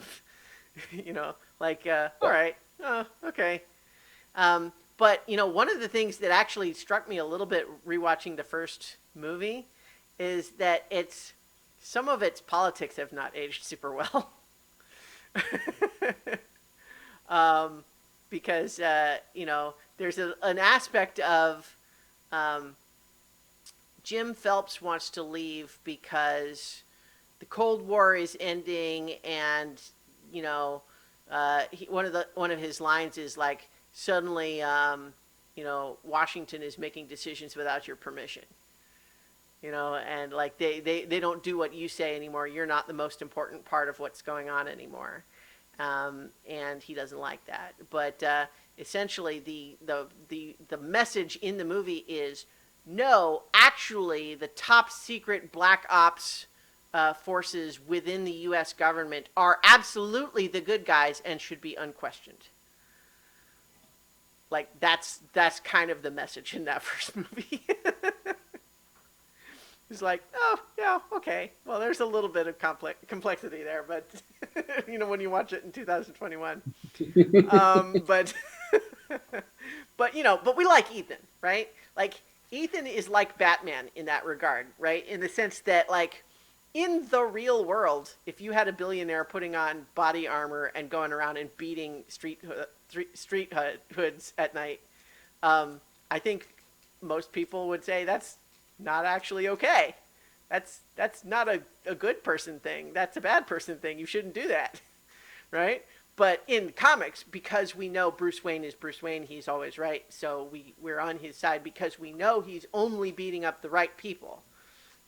Within the fiction, we can buy that, but it's in any event, the but so like so we talked about, like, the team distinguishes that. I also, like, here's a question for you about the James Bond movies.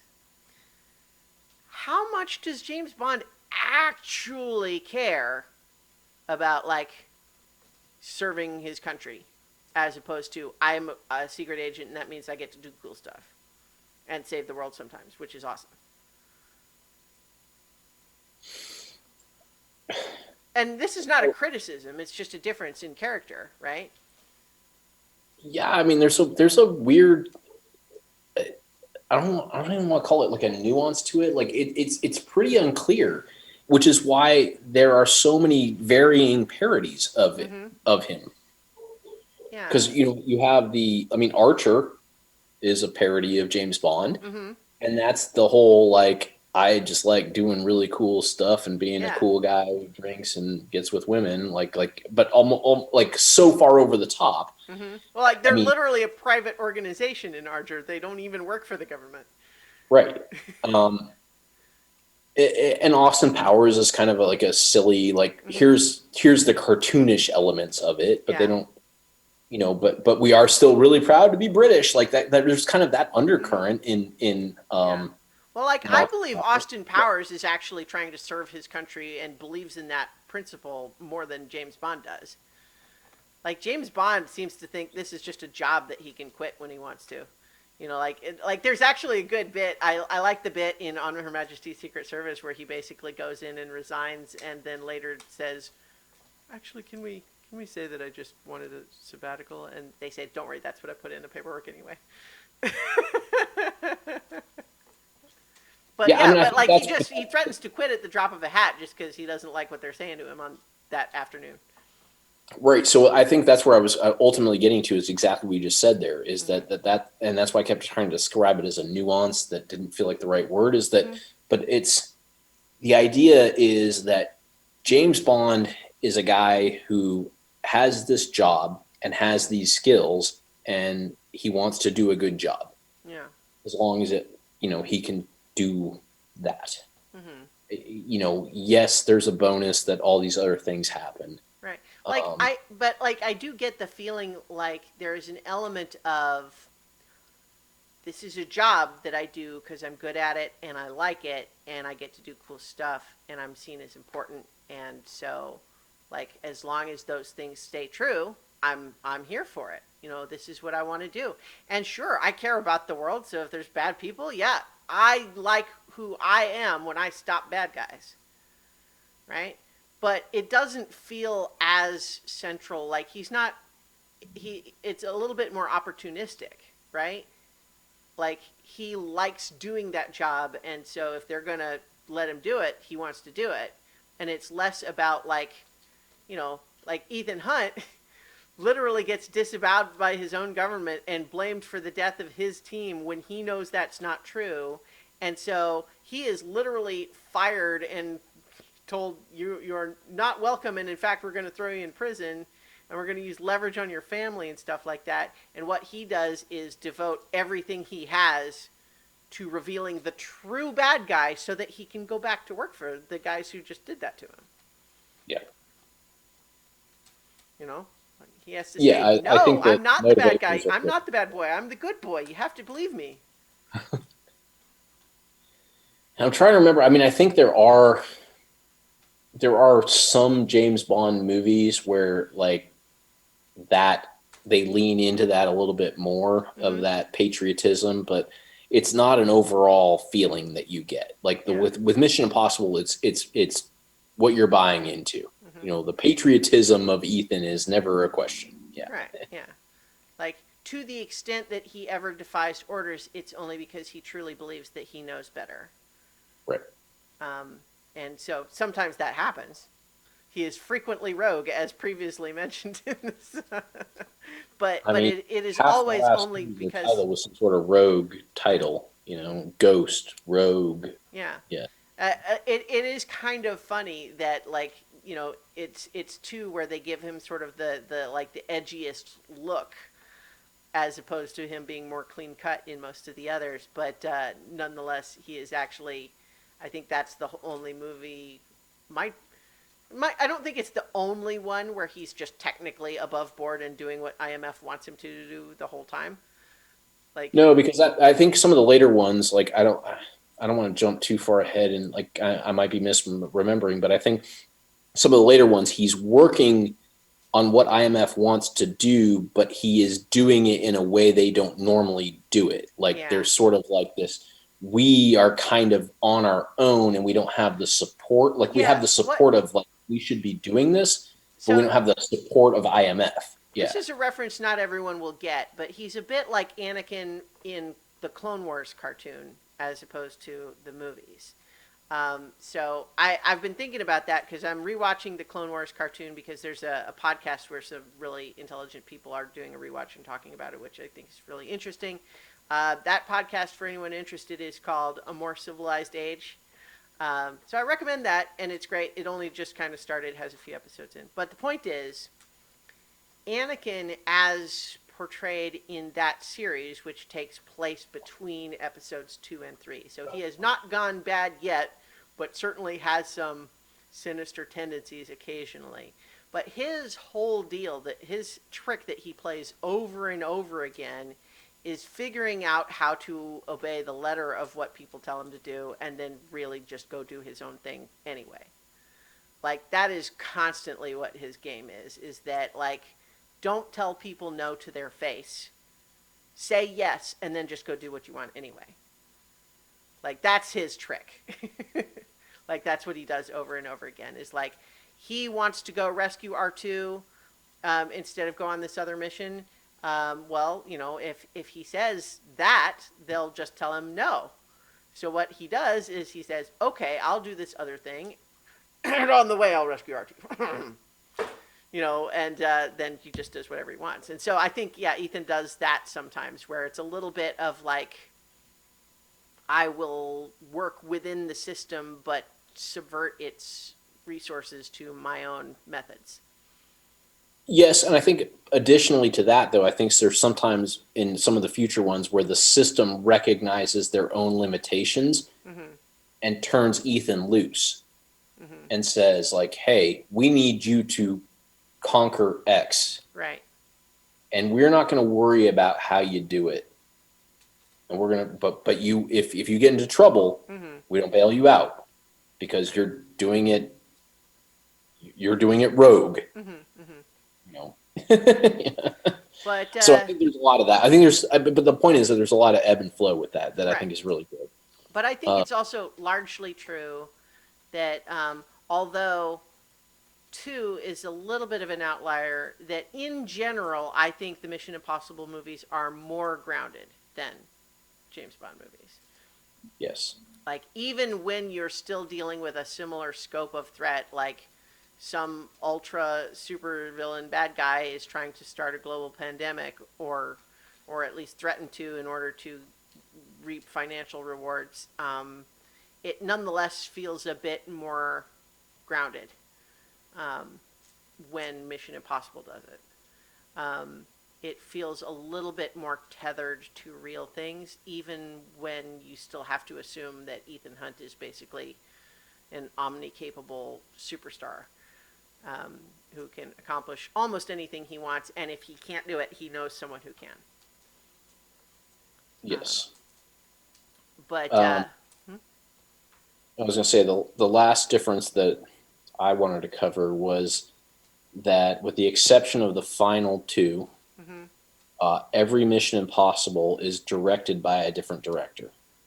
Well, and that's one of the things we'll definitely get to is that part of what was happening is that they're kind of trying to land it, right? Like they got De Palma to do the first one, and it's great, but De Palma's not like. Then they're going to go into him and say, and now what about the next three? And he's like, what? Fuck that!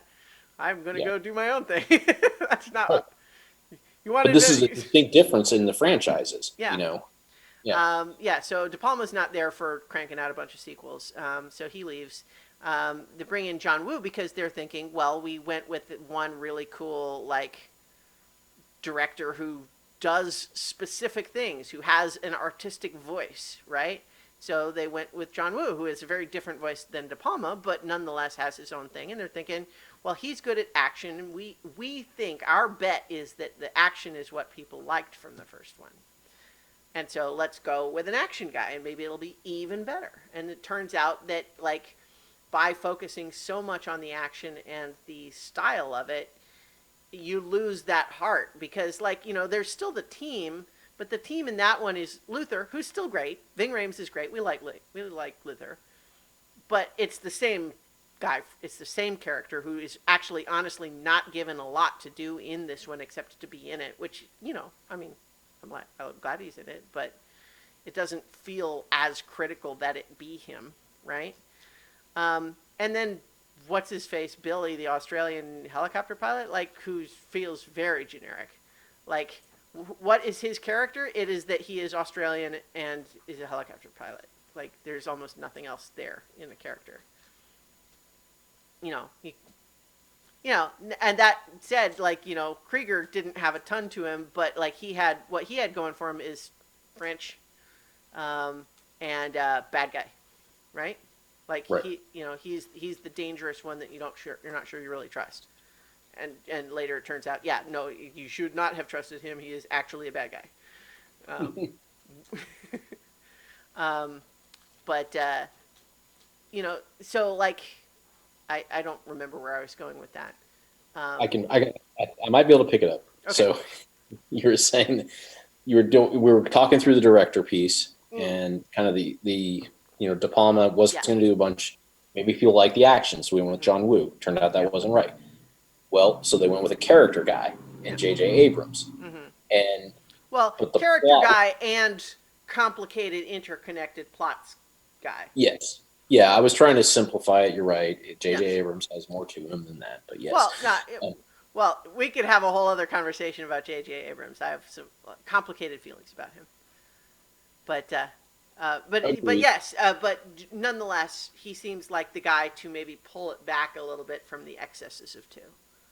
right, and develop the point, like develop the character piece of it a little bit more, Mm-hmm. and what you said there, the complicated plot part sort of got a little out of control, and then the next one, I think they went with Brad Bird, Mm-hmm.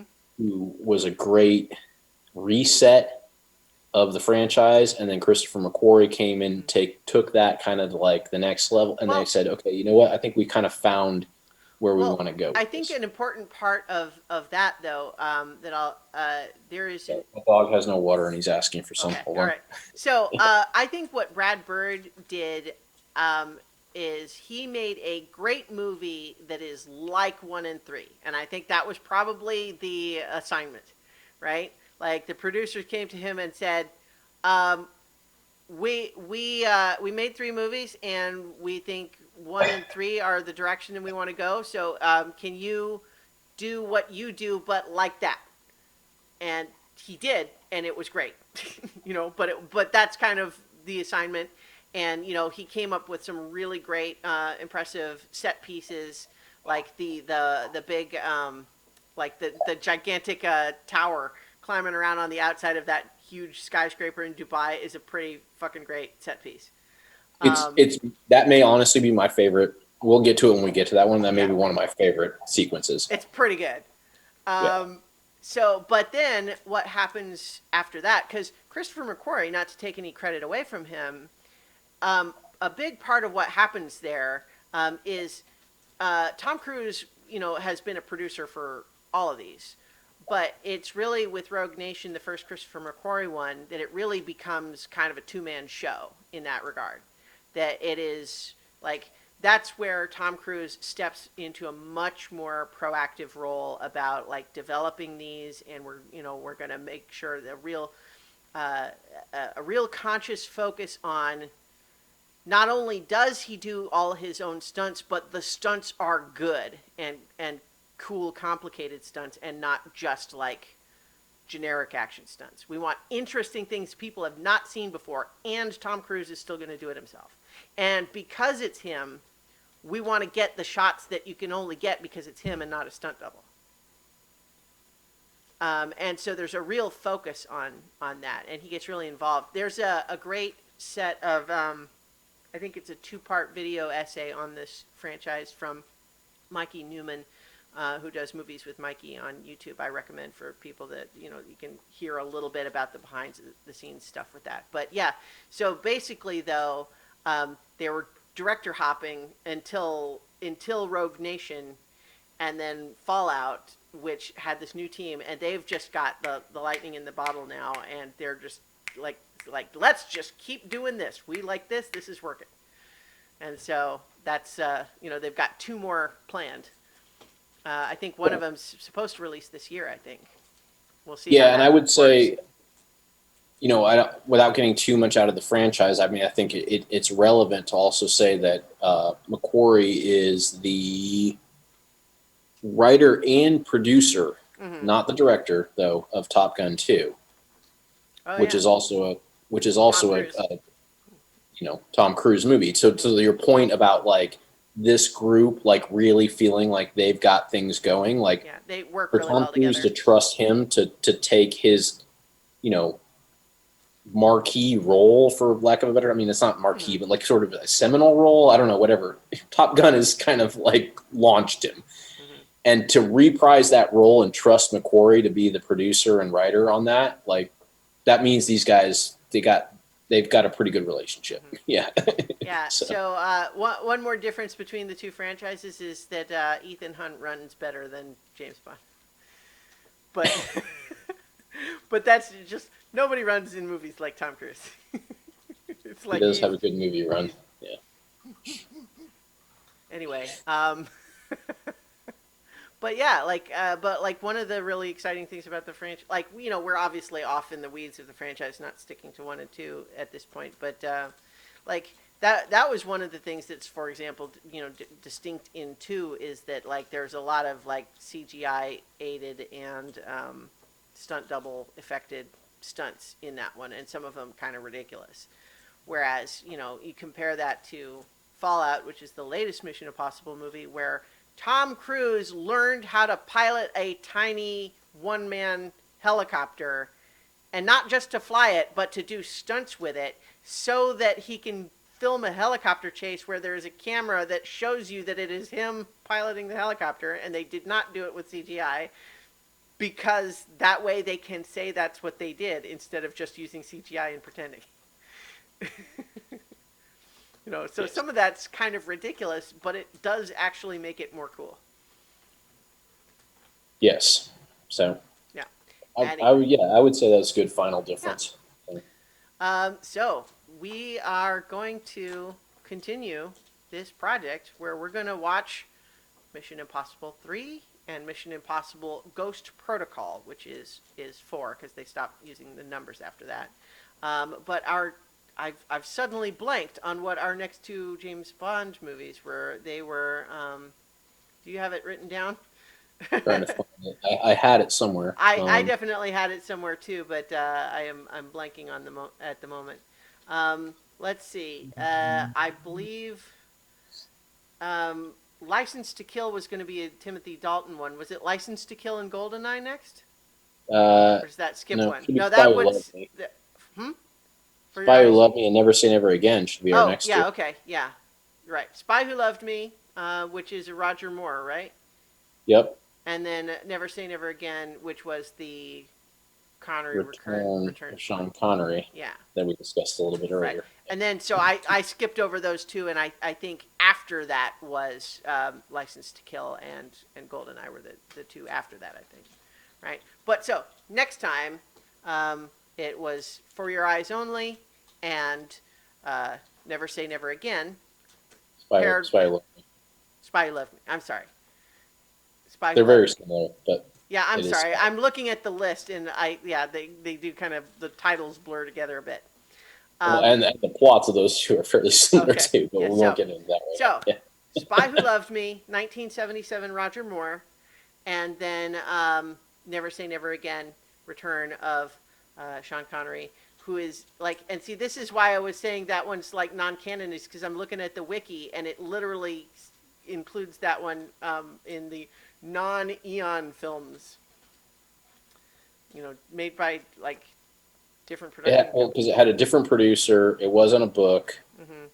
So Oh, directed by Irvin Kershner, who's the director of Empire Strikes Back. yes, so it's produced and distributed completely differently. Mm-hmm. It's not a book, but from what our discussion of canon, I think you will still find that there is some canon in there, even Okay. though like it's technically like by the way that it was put together, not canon. All right. So, Well, but we will. that'll be we fun will to watch talk about those next and time. see, and then Yeah. those two Bond movies, and then of course Mission Impossible 3 and Mission Impossible Ghost Protocol. And I repeat those just because people could certainly be forgiven for forgetting whether it's Rogue Nation or Ghost Protocol or whatever, like which order are those in. Ghost Protocol is the next one after 3. All right. Yes. So we'll leave it there. But thank you, everyone, for listening and or watching. And in the meantime, go watch good movies. Yay.